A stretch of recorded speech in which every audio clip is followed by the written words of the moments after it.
क्या पढ़ेंगे? मादा जनन तंत्र, ठीक है। अच्छा बताओ, तंत्र और अंग में क्या अंतर है? सुनना ध्यान से, क्या लिखा हुआ है? मादा जनन तंत्र, यही ना लिखा हुआ है? तंत्र और अंग में क्या अंतर है, क्या चेंजिंग है, क्या डिफरेंस है? कोई बता सकता है? नहीं मालूम है ना?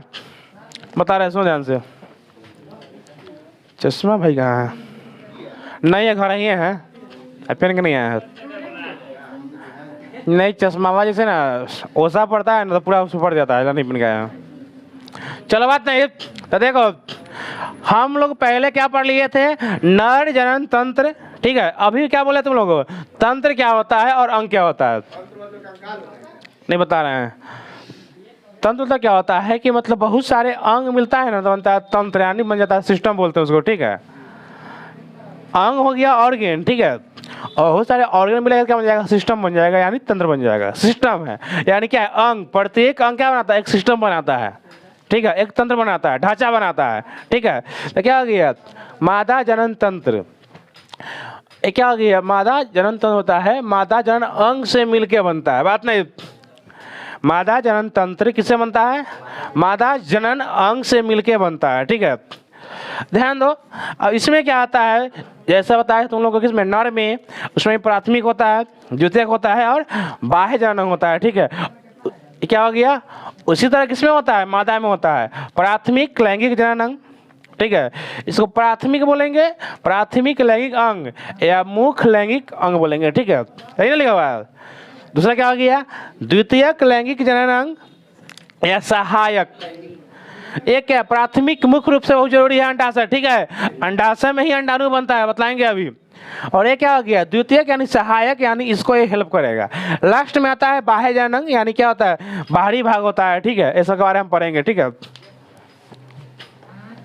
तो देखो गौर से, तो बतलाओ, मादा जनन तंत्र के कितना भाग? कितना? 3। पहला बोलो, सुनो एक मिनट, पहला बोलेंगे, पहले बोलना, फिर से बोलो, पहला बोलो, दूसरा बोलो, तीसरा बोलो। यानी पहला हो गया प्राथमिक लैंगिक अंग या मुख्य लैंगिक अंग, यानी बहुत जरूरी है, ठीक है। इसमें क्या आ गया? अंडाशय आ गया। जैसे क्या था उसमें? क्या था? नर में क्या था? वृषण था, उसमें क्या बनता था? शुक्राणु। क्या बनता था? शुक्राणु। इसमें क्या बनेगा? अंडाणु। ऐसा के बारे में हम पढ़ेंगे, अभी थोड़ा बता दे रहे हैं हल्का, ठीक है। अंडाशय के बारे में पूरा पढ़ेंगे डिटेल से। जैसे क्या पढ़े थे? वृषण पढ़े थे ना, उसके पूरा भाग पढ़े थे ना, वैसे पढ़ेंगे अंडाशय के बारे में, ठीक है। अब आ गया द्वितीयक लैंगिक अंग। इसमें क्या हो गया? इसको बोलते हैं सहायक, यानी हेल्प करता है, ठीक है। यहाँ बुझना पड़ेगा। अब देखो, यह इसमें हो गया 2 प्रकार, किसका? द्वितीयक का। सहायक नलिका, सहायक ग्रंथियां। यहाँ कह सकते हैं कि सहायक जनन नलिका, जनन छोड़ दिए हैं, समझ लेना। सहायक जनन नलिका यानी नली पाया जाता है, उसको हेल्प करने के लिए क्या हो गया? सहायक जनन ग्रंथियां। इसमें आता है अंडवाहिनी, ठीक है, गर्भाशय, गर्भाशय, उसके बाद ग्रीवा, योनि, किसमें आता है? सहायक नलिका में आता है, यानी सहायक जनन नलिका में आता है, ठीक है। अब आ गया ग्रंथिया, तो स्तन ग्रंथिया, एक आध और ग्रंथि होता है, लेकिन इंपॉर्टेंट क्या है? स्तन ग्रंथि है। जो बच्चा का क्या है, देखो आप लोग कहता है कि स्तन क्या होता है? सिर्फ फीमेल में होता है, मेल में भी होता है, लेकिन मेल में स्तन ग्रंथियां नहीं होता है। यानी स्तन मतलब क्या होता है कि बच्चा को दूध पिलाया जाता है ना, तो वह ग्रंथि पाया जाता है, ठीक है। बच्चा, छोटा बच्चा होता है, तब माँ क्या करता है? अपने बच्चे को दूध पिलाता है। उसमें क्या है? स्तन ग्रंथिया से दूध निकलता है, ठीक है। स्तन मेल में भी है, फीमेल में भी है, ठीक है, बात नहीं। अब लोग का सिर्फ स्तन होता है मेल, फीमेल में होता है, ऐसा नहीं है, मेल में भी है, लेकिन मेल में क्या है? स्तन ग्रंथियां नहीं है, सिर्फ स्तन है, ठीक है। ऐसा के बारे में हम लोग पढ़ेंगे, ठीक है। किसी को दिक्कत? बोलो, नहीं दिक्कत है? तो एक बार हम इसको रिपीट करते हैं, बतलाओ। मादा जनन तंत्र यानी अंग, लिखा हुआ है ना यहाँ पे। तंत्र मतलब क्या हो गया? बतलाओ। मादा जनन तंत्र बहुत क्या हो गया? बहुत सारे मतलब अंग से मिलकर बना हुआ है। मतलब इसमें आ गया तुम्हारा अंडाशय आ गया, क्या अंडवाहिनी आ गया, गर्भाशय आ गया, ग्रीवा आ गया, योनि आ गया, ये सब मिल के बना हुआ है पूरा मादा जनन अंग। अब ये पूरा करके बोलते हैं मादा जनन तंत्र बोलते हैं, ठीक है। अब बतलाओ, तो माता जनन अंग उसके कितना भाग? लगभग 3। कितना? पहला बोलो। इतने रुको। प्राथमिक क्या पाया जाएगा? अंडाशय। अंडाशय में क्या बनेगा?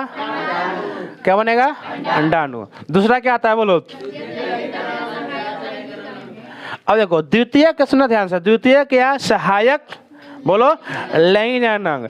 इसमें दो चीज, सहायक नलिका, सहायक ग्रंथियां। अब सहायक नलिका में मतलब क्या होता है? पहला बोलो अंडवाहिनी। बोलो पहला बोलो, एक मिनट, पहला बोलो, दूसरा बोलो, तीसरा बोलो, चौथा बोलो, फिर से बोलना। पहला बोलो इसका अंडवाहिनी, दूसरा, तीसरा, चौथा। और किसमें आते हैं? सहायक ग्रंथियां में। तो कितना हो गया बोलो? इसमें सिंपल है कि एक होता है, एक ही लिखवाए हैं, स्तन ग्रंथिया होता है, ठीक है। लेकिन इसको याद कर लेना, सहायक जनन नलिका को पहला अंडवाहिनी, अंडवाहिनी, दूसरा गर्भाशय, तीसरा ग्रीवा और चौथा योनि। लास्ट में आता है बाह्य जनन, क्या आता है? भग। ये सभी के बारे में पढ़ेंगे डिटेल से माता जनन अंग के बारे में, ठीक है। भग है, समझ में आया? ये पूरा पढ़ेंगे लगभग समाप्त हो जाएगा, चैप्टर समाप्त हो जाएगा। एक आध दो पॉइंट आउट होगा इसमें, क्या बोलते हैं, एमसी बोलते हैं उसको, मासिक चक्र सब आएगा, पीरियड्स आएगा। और उसके बाद हाँ मतलब जुड़वा बच्चा कैसे होता है सब इसमें पढ़ना है, तुम लोग को बता देंगे, ठीक है। ध्यान से इस चैप्टर को पढ़ना है क्योंकि बहुत इंपॉर्टेंट चैप्टर है, ठीक है, तुम लोग के लिए, यानी हम लोग के लाइफ के लिए भी क्या है, यह बहुत जरूरी चैप्टर है, ठीक है। कोई बात नहीं करना। फिर वही पगली का फोन आ गया, इसको फोन आया था। हेलो क्या है?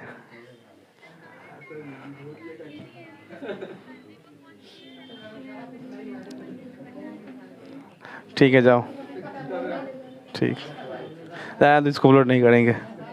कोई फोन आ गया, वही पगली फोन कर लिया था। कॉलेज जाएंगे आज कॉलेज